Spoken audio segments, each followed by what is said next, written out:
Hello, my name is Josephine. I came home to see my grandfather, only to find him barely breathing on the floor, while my mother poured wine for guests just a hallway away. They told me not to call 911. They said it would be disruptive.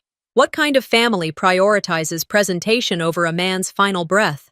But that wasn't the worst part. The worst part was realizing they had a plan to erase me, to rewrite him, to make sure silence had the last word. What do you do when the people who raised you pretend you were never there? Would you stay quiet? Or would you show them what remembering really means? By the time I stepped through the front door, the noise hit me first. Chatter bouncing off polished hardwood floors, the clink of glassware, laughter too loud to be real. I stood still for a moment, suitcase still in hand, trying to register the scene.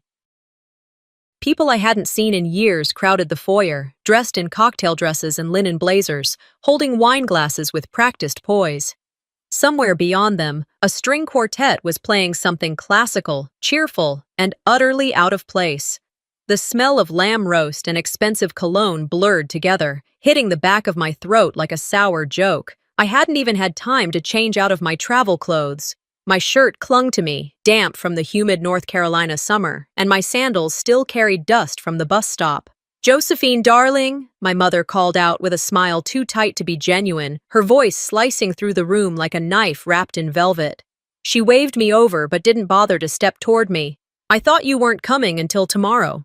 "Well, isn't this a surprise?" Her tone held just enough warmth to sound polite, but underneath it was the same old message. "You're late. You're inconvenient, and now I have to accommodate you." I forced a nod, my jaw already beginning to ache from biting back whatever I might have said. "I wanted to see Grandpa."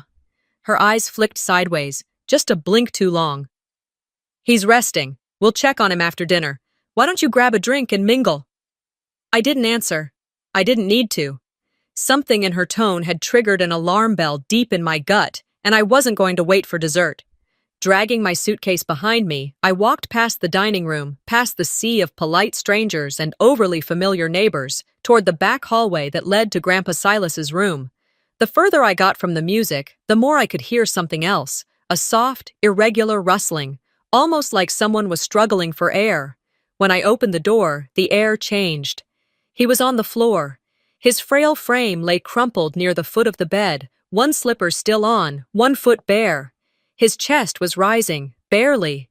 His lips were tinged blue, his eyes glassy but open. I dropped the suitcase immediately and dropped to my knees beside him. "Grandpa?" My voice cracked. "Can you hear me?" He tried to move his mouth. No sound came. My fingers scrambled for my phone. I unlocked it with trembling hands and pressed the emergency dial.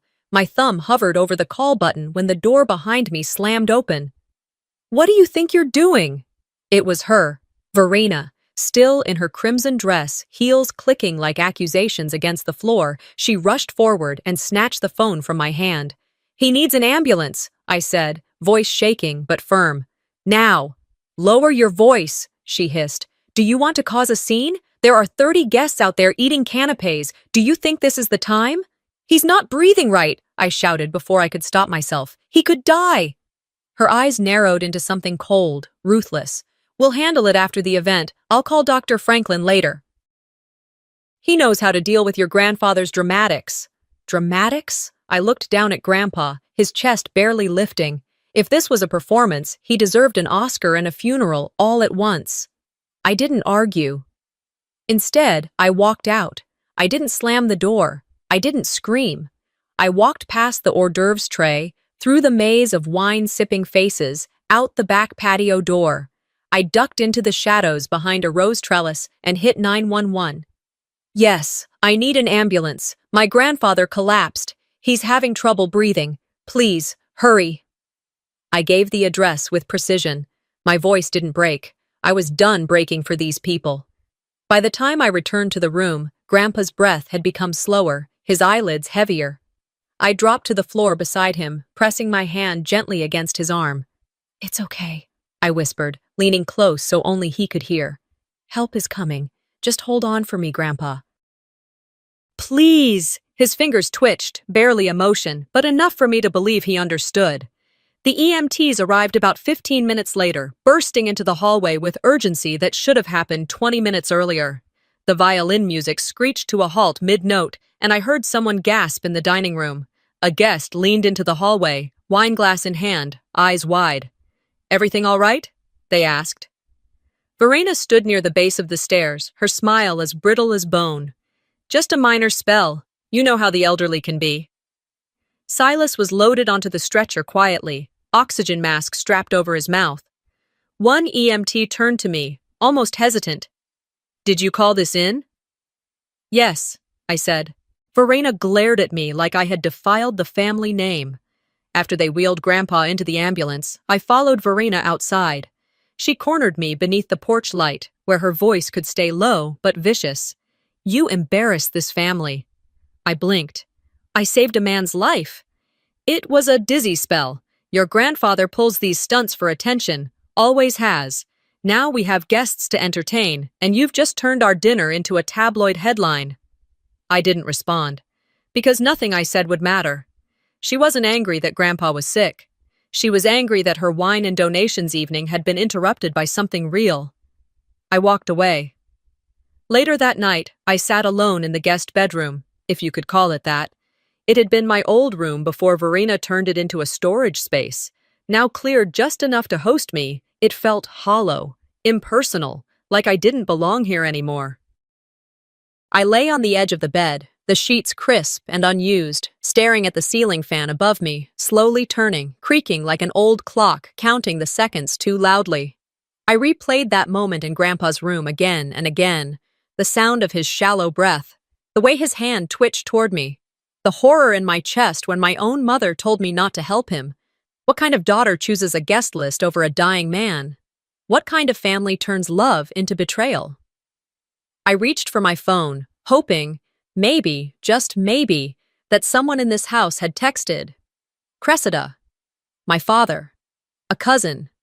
Anything. I unlocked the screen. No calls. No messages.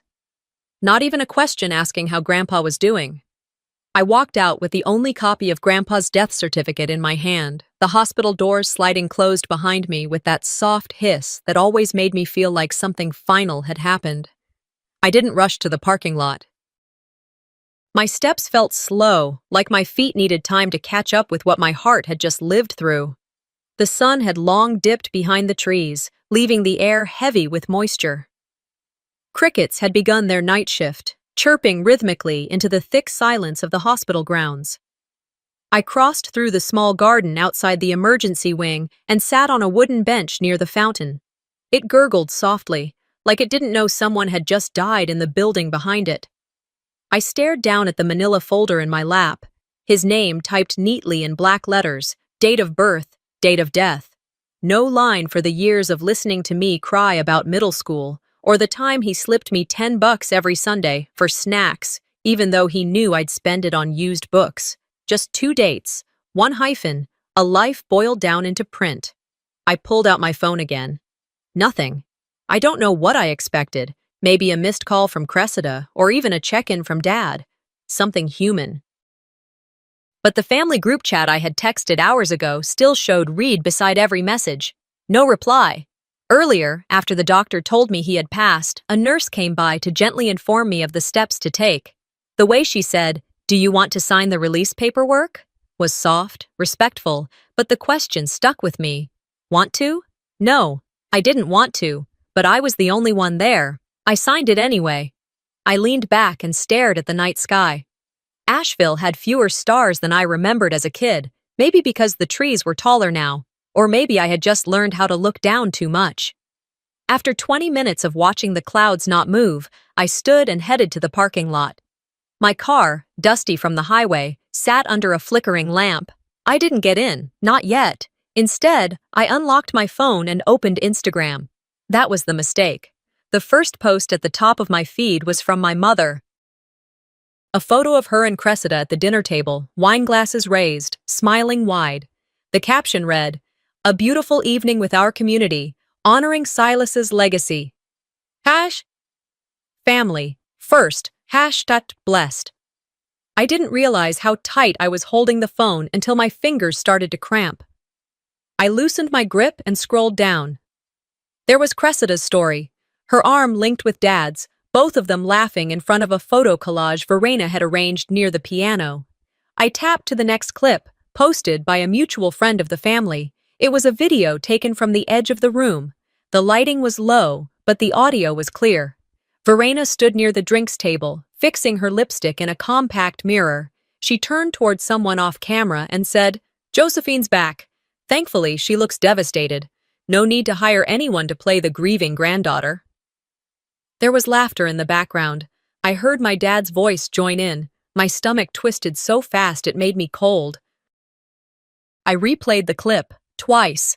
There was no confusion, no misunderstanding. It wasn't said in jest. It was calculated, public enough to be captured, but private enough for deniability. They didn't know someone was filming. I stared at the screen until it blurred. It wasn't anger that hit me first.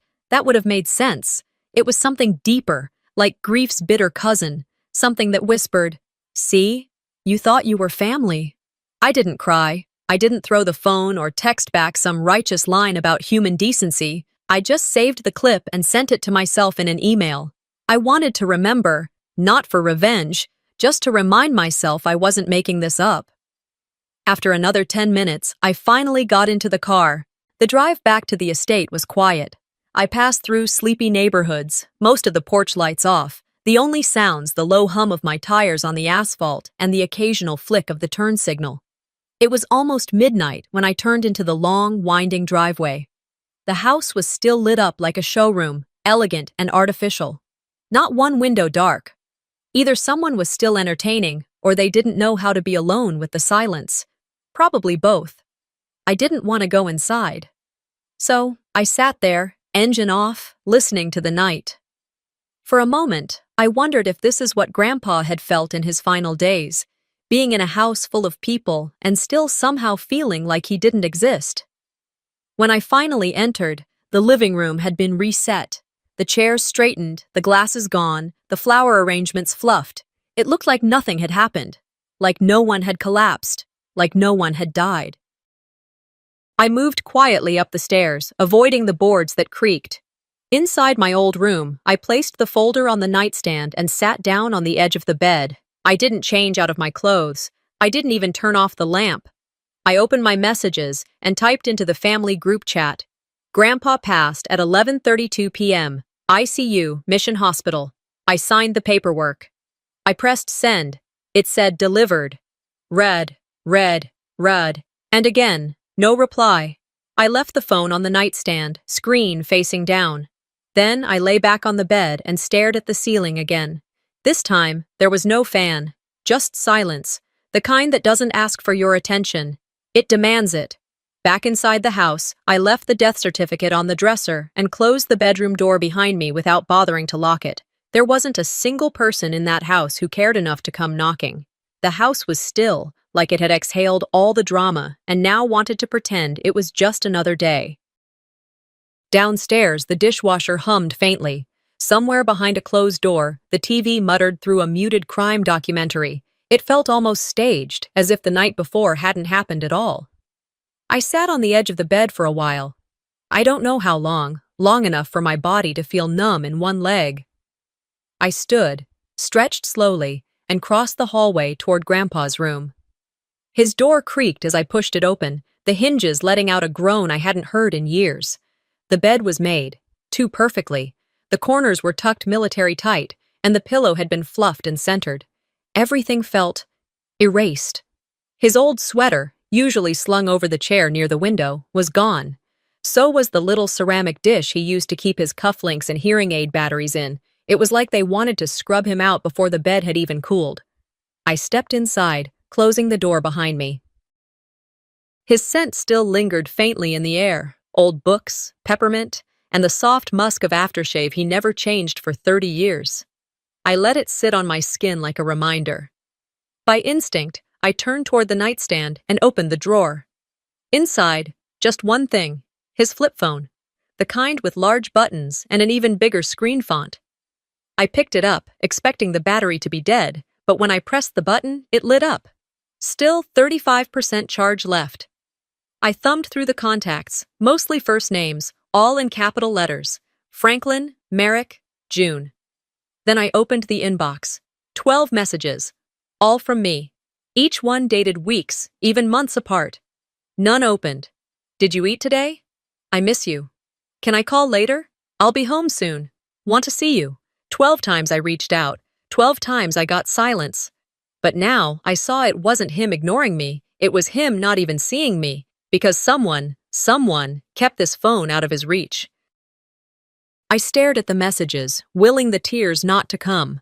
Not because I was afraid of crying, but because I knew once they started, they wouldn't stop. And I didn't want to give that to this room. Not yet. I slid the phone into my pocket and turned toward the window.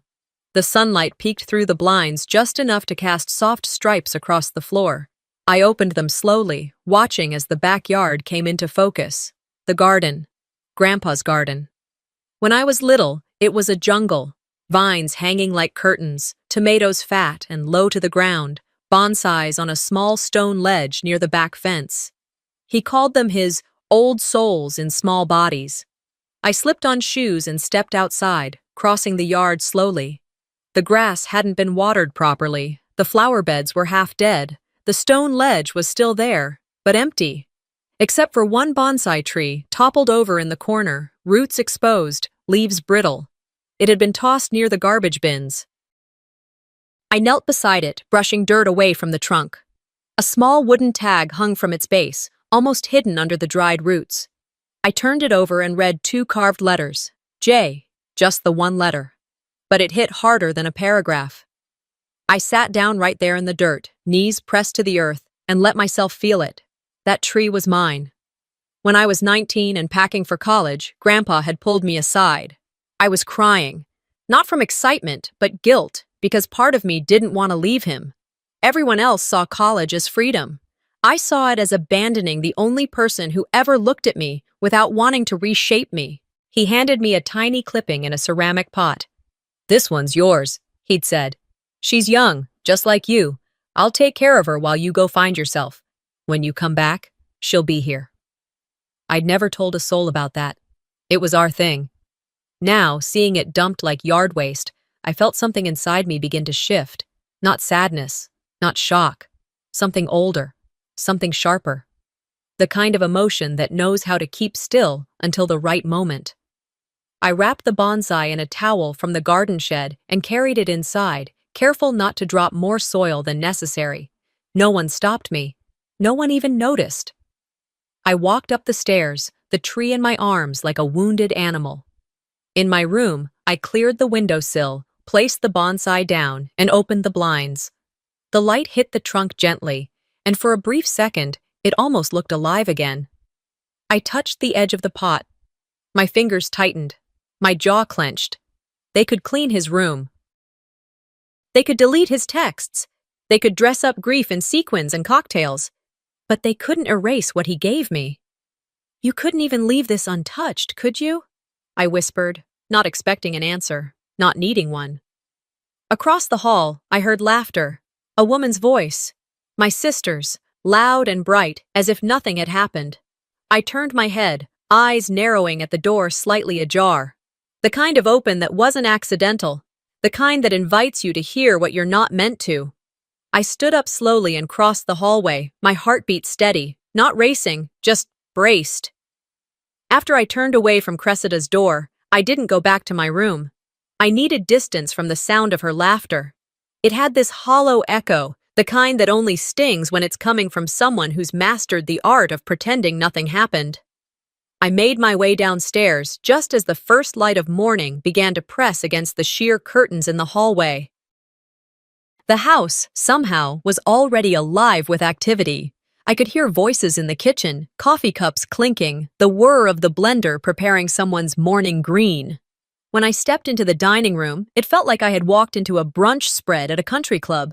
People I didn't recognize were chatting over scones, eggs Benedict, and sparkling juice. The long mahogany table was fully set, like we were celebrating something. Maybe we were. Maybe to them, grief was best handled with linen napkins and polite smiles. Verena stood at the head of the table, radiant in a pastel cardigan and pearls, her makeup freshly applied. I stared at her, trying to understand how someone could bury their own father less than 12 hours ago and still look like she was about to chair a charity gala. "Oh, good, Josephine," she said, her smile wide, rehearsed. "Come, say hello. These are the Walters from the club, and over there's Mr. Reynolds from the foundation." They all wanted to pay their respects. I nodded, said nothing, and took the seat farthest from her. One of the women leaned toward me with that tone people use when they're trying too hard to sound caring. "Such a beautiful service last night. Your grandfather would have been so proud." I just looked at her. I hadn't known there was a service. Apparently, while I was sitting in the ICU signing death certificates, they were toasting champagne under chandeliers and calling it a farewell. I pulled out my phone under the table, needing something to anchor myself. First thing that popped up, a new post from Cressida. Black and white photo of Grandpa smiling, taken at least 10 years ago. The caption read, "Forever in our hearts, we miss you, Papa." I scrolled again. Verena had uploaded video clips from the dinner, wine glasses raised, a violinist playing softly in the background, a speech she gave thanking the community for their outpouring of love. The hashtags made me want to laugh and scream at the same time. Psht, grief is grace. Nij, family. First legacy of love. Not a single photo had me in it. Not a word acknowledging that I was the one holding his hand when he died. That wasn't an oversight. That was strategy. I locked my phone and slipped it into my bag. If they wanted to pretend I didn't exist, fine. But they were going to have to do it while looking me in the eye. After breakfast, as people began leaving, Verena floated around the room like a hostess at a fundraising auction. I slipped away into the hallway, needing to breathe somewhere not saturated with perfume and polished smiles. Edith, our longtime housekeeper, caught me as I passed the laundry room. She had aged since I last saw her, more lines around the eyes, a slower step. But her eyes still held that same quiet knowing. "Miss Joe," she said softly, glancing behind her to make sure no one else was near. I need to tell you something." I nodded, stepping into the room with her and closing the door. She lowered her voice, folding a towel she clearly didn't need to fold. "He asked about you every morning. 'Has my Joe written?' he'd say, or 'Did she call?' But your mother, she told us not to disturb him. Not to bring up your name." My chest tightened. "He didn't see my messages." "Did he?" Edith shook her head slowly. "His phone was on the dresser, always. But he wasn't allowed to use it much anymore. She said it upset him, said you being away was too painful for him to handle." "He was dying, Edith," I whispered, every syllable aching. "And nobody called me." "I tried," she said, hands trembling now.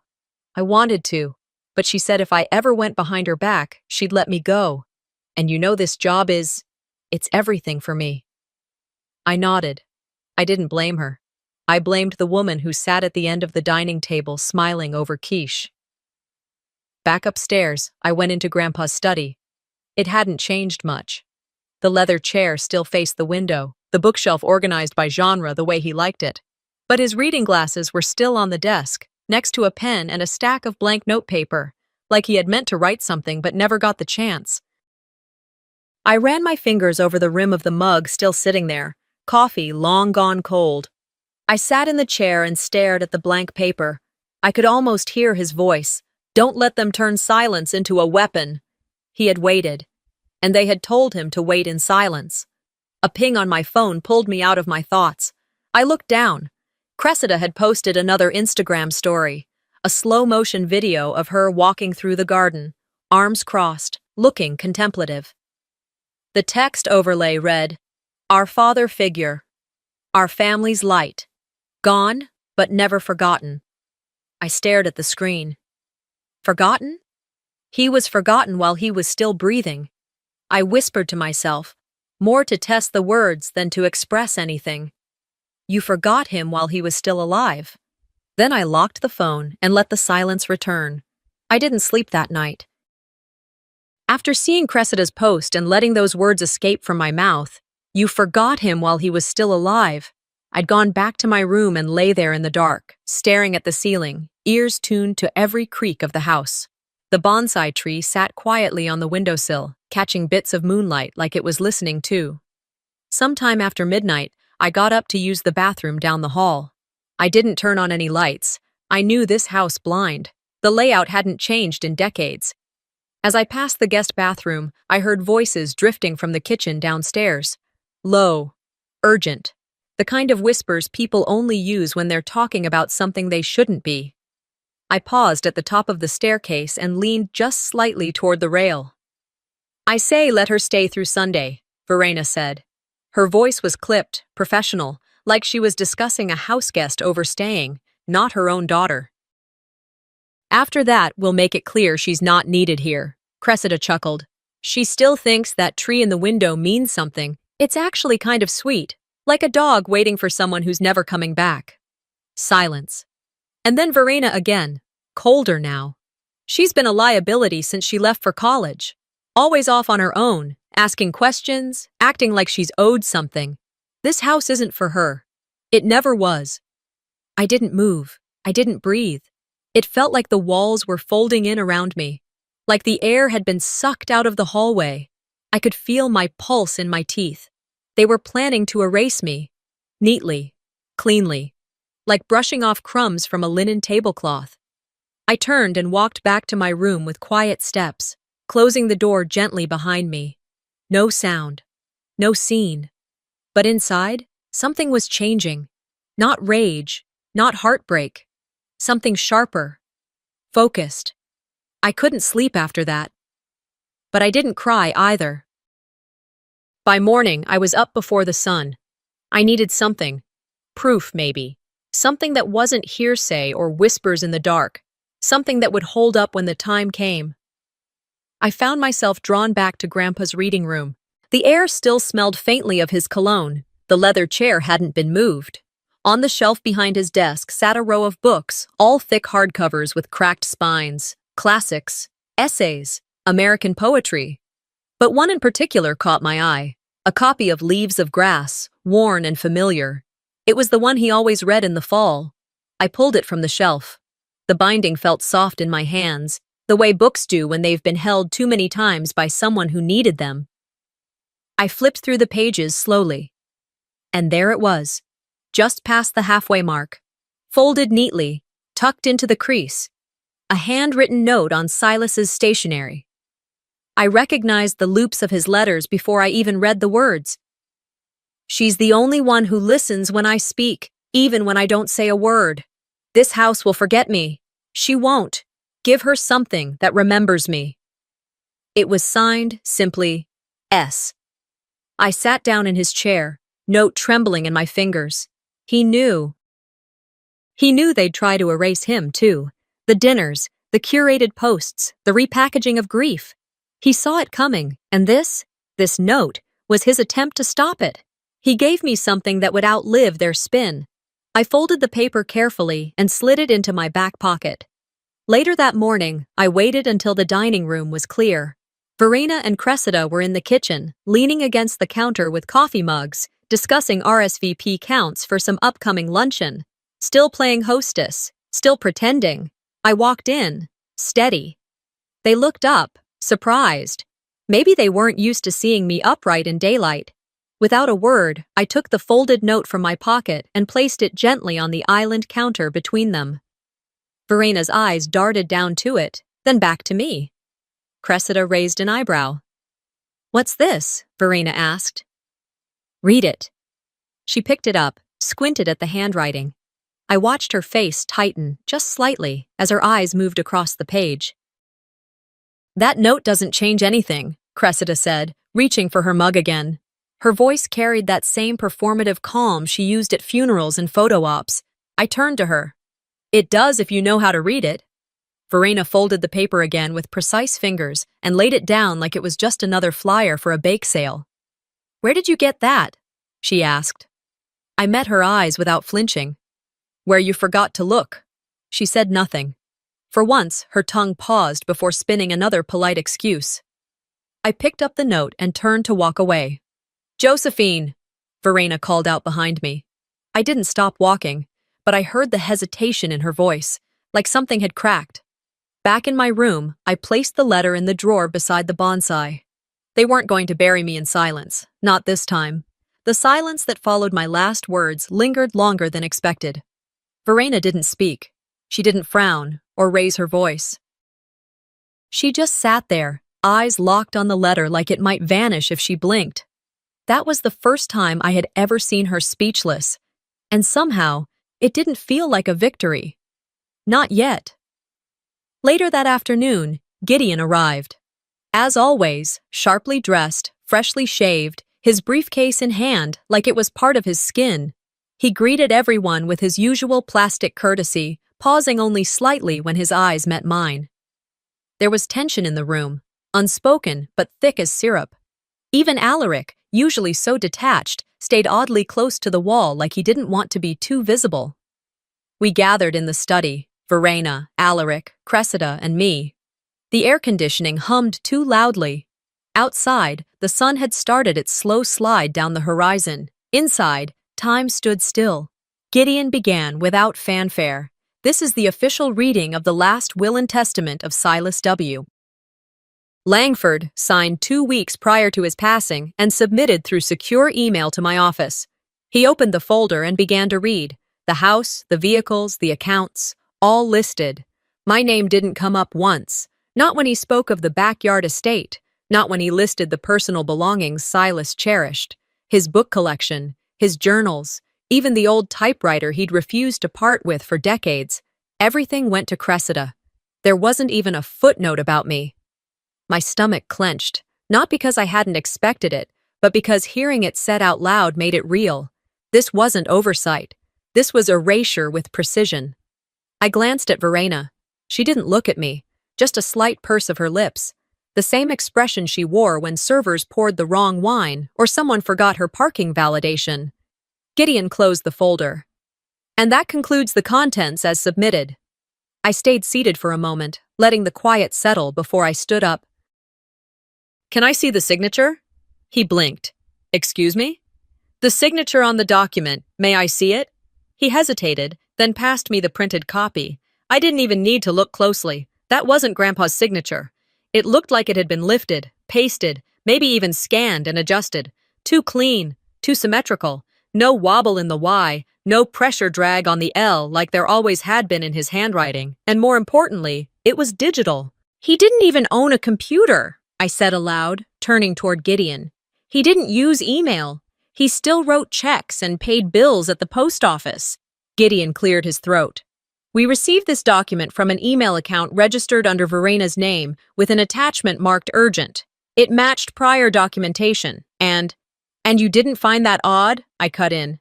You didn't think twice about a 90-year-old man emailing a legal file from his daughter's personal account, something he never had access to? Verena finally spoke. Are you suggesting? I'm not suggesting anything, I said, already walking out. I went straight to Grandpa's room. For years, there was a digital photo frame on his nightstand. Verena had gifted it one Christmas, saying he needed to modernize a little. He only used it to loop old family pictures, mostly ones I had scanned for him, but he never let anyone touch it, not even Edith. I unplugged it and flipped it over. A small slot on the side blinked at me. Micro SD. Back in my room, I slid the chip into my laptop. It took a minute to load. There were over 50 files, mostly old family photos, holidays, birthdays, some blurry shots of flowers from the garden, but one video stood out. The timestamp, 9 days before he died. The clip was under 90 seconds. The video opened on Grandpa's room. The camera angle faced the door, the bed just visible on the right. He was there, frail, breathing heavily, the oxygen tube under his nose. He reached toward the call button near his bed. The door opened. Verena stepped in. He said something, barely audible. Joe. Verena didn't respond. She walked over to the oxygen monitor and calmly turned the knob down. Just a click. Then she picked up the glass of water from the nightstand, took a sip, and walked out. The door shut behind her. I stared at the screen for minutes after the video ended. My hands were shaking, not from shock, but from clarity, the kind of clarity that burns through denial like acid. I copied the video to a secure folder and headed back downstairs. Everyone was still in the study. Gideon was packing his briefcase. Cressida was scrolling through her phone like nothing mattered. I stepped inside, placed the SD card on the desk beside him. "If that signature was emailed from Verena's account," I said, voice level, "you may want to rethink your client." Cressida shot up from her chair. "You don't get to accuse people of—" "I'm not accusing," I interrupted. "I'm proving." Verena opened her mouth, but no words came out. Not one. And that silence, that rare, precious silence, felt like the most honest sound I'd heard in that house in years. I left the study without slamming the door, though every cell in my body screamed to do it. My mother hadn't said a word, and that silence, so rare from someone who always had the last one, rattled the air behind me. The rest of that day moved with eerie stillness. No footsteps above, no whispered arguments in the hall, no clinking of glasses downstairs. The estate, usually humming with quiet judgment, was stunned into submission. That night, I didn't sleep. I couldn't. Instead, I sat on the floor of my room with every document I could find. Grandpa's prescriptions, medical invoices, a list of his regular appointments, all neatly organized in the old accordion folder I'd found in his desk weeks ago. He had kept everything, and now, so would I. By sunrise, I had highlighted every entry that showed a discrepancy. A missed checkup that had been marked canceled by family, a refill for heart medication that never got picked up. His medical records had been edited, selectively, quietly. I knew what I had to do. After a quick call with a legal clinic in town, I drafted a formal petition to contest the will and gathered every piece of supporting evidence I could fit into a binder. I made copies, scanned everything, uploaded backups to a cloud folder titled simply, Silas. By late afternoon, the doorbell rang. I stayed upstairs, watching from the hallway window as a courier walked up to the house. Verena answered in her pressed linen pantsuit, like she'd been waiting for a package of monogrammed linens. He handed her a thick envelope. Her hand froze when she saw the sender's name, a law firm she didn't know. She opened it on the spot, her posture stiffening with every word she read. I watched her expression twist, not in fear, but in something far more dangerous. Calculation. 30 minutes later, Cressida stormed into my room without knocking. "What the hell are you doing?" she snapped, waving the letter like it was a death threat. "I'm protecting the only part of this family that ever protected me." Her jaw clenched. "You're destroying us. You think this is justice? You're humiliating our name." "You mean your name," I said evenly. "Because mine hasn't been on anything in this house for years." Cressida paced near the door, flustered in a way I hadn't seen since high school debates. "Do you know how this will look to people? How it'll reflect on Mom, on Dad?" "I think it'll reflect just fine," I replied, calmly placing another set of documents into a folder. "Especially once they see the video." Her eyes widened. "You wouldn't." "I already did." She stood still for a long moment, like she was waiting for me to soften. I didn't. Then she turned and slammed the door behind her. That night, I couldn't shake the need to keep digging. I returned to Grandpa's study, lit only by the soft glow of the desk lamp. Something in me knew there was more.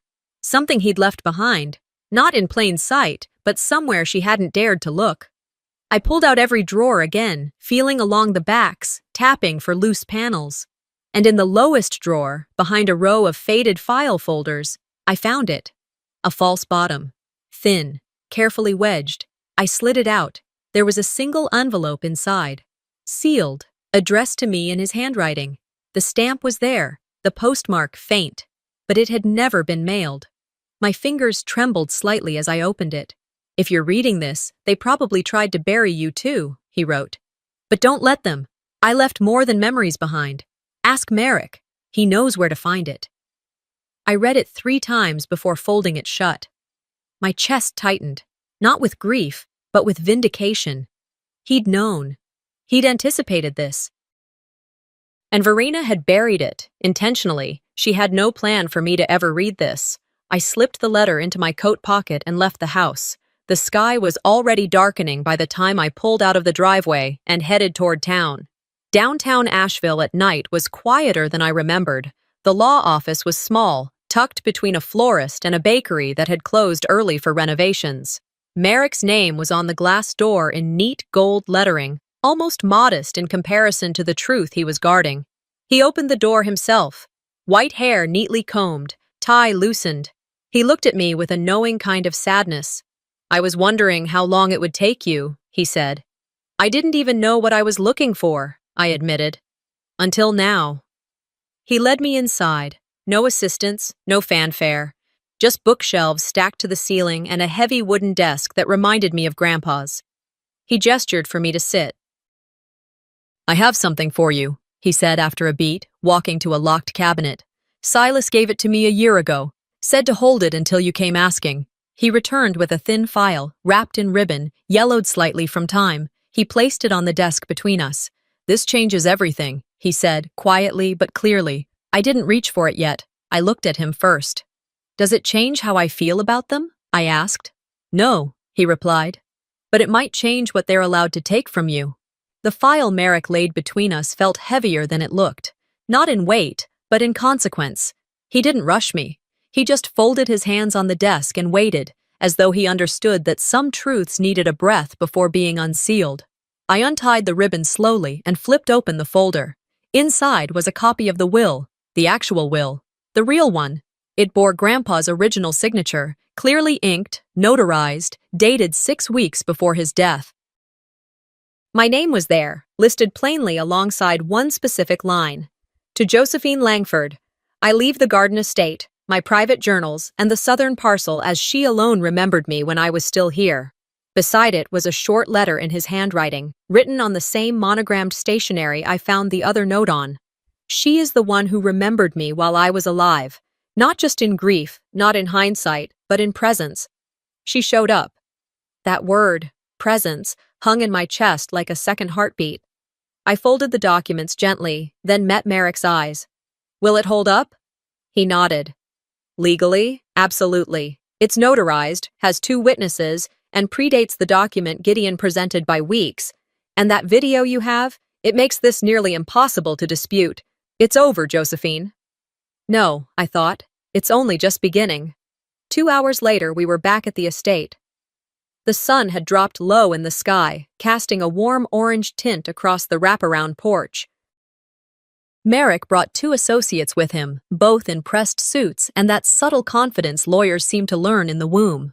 Verena, Alaric, Cressida, and Gideon were already seated in the drawing room when we entered.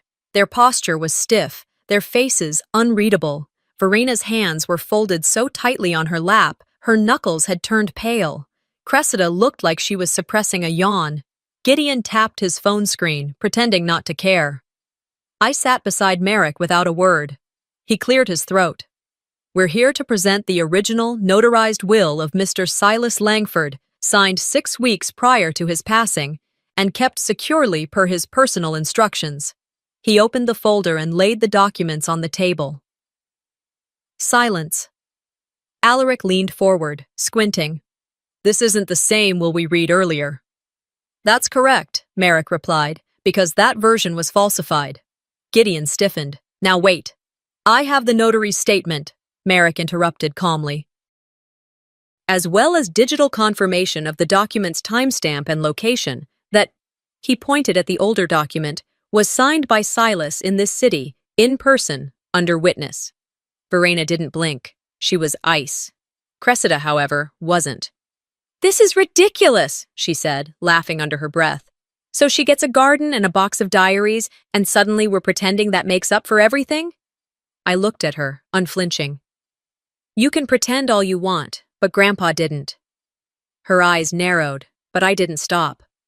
"While you were busy planning luncheons and scheduling photo ops, he was calling my name with his last breath. And you know what? You never even heard him because you weren't listening." Merrick slid the letter toward them. Verena glanced at it and then turned her face away. I stood, pulling a second envelope from my bag. "I have one more thing to deliver." And I left. I didn't look back. I didn't wait for questions. I walked straight to the mailbox at the end of the drive and slipped the envelope in. It was addressed to the Asheville Standard, our local newspaper. Inside was a printed letter titled, "A Family That Watched a Man Die While Pouring Wine." It didn't name names, it didn't need to. It told the story of a man ignored in the final moments of his life. It spoke about legacy and grief dressed up for guests, and how sometimes silence screams louder than mourning. I mailed it not for revenge, but because closure sometimes isn't quiet. The next morning, the article was front page. People in town read it over breakfast. The florist downtown left a white lily at our mailbox. A barista at the cafe gave me my coffee on the house with a soft smile and a quiet, "Your grandfather came here every Tuesday." By noon, the phone at the estate wouldn't stop ringing. Verena didn't answer. Cressida lost her upcoming endorsement with the wellness brand she'd been parading on Instagram. The company issued a bland statement about values misalignment. Gideon was called into a review by his firm. Conflict of interest. Mishandling client documentation. His name vanished from the office website the next day. Me? I sat under the magnolia tree in the backyard, bonsai beside me, its tiny leaves catching sunlight. A breeze rustled the petals above me. I closed my eyes and let the wind press against my skin. I didn't win, but I wasn't erased. I opened my eyes just as my phone pinged. A text. From her. "We need to talk. Mom." I stared at it, and then I placed the phone face down on the table. The morning after the article ran, I woke up to birdsong instead of silence. For once, the estate didn't feel like it was holding its breath. The walls didn't hum with tension. There were no shoes clicking across the floor, no voices echoing down the halls rehearsing alibis or spinning stories, just a stillness that felt earned. I hadn't opened Verena's text. It still sat there on my screen. We need to talk, and maybe we did, but not yet, maybe not ever. 1 week passed, and the house was nearly empty. Gideon had stopped showing up. Cressida moved back to Charlotte, telling friends she needed space from the drama. Alaric disappeared into his office, barely speaking a full sentence to anyone, and Verena had mastered the art of absence while still living in the same walls. I packed slowly. I wasn't leaving in anger. I'd done that before. This was different. This time, I was leaving with everything that mattered to me. I walked the length of the upstairs hallway carrying a single box.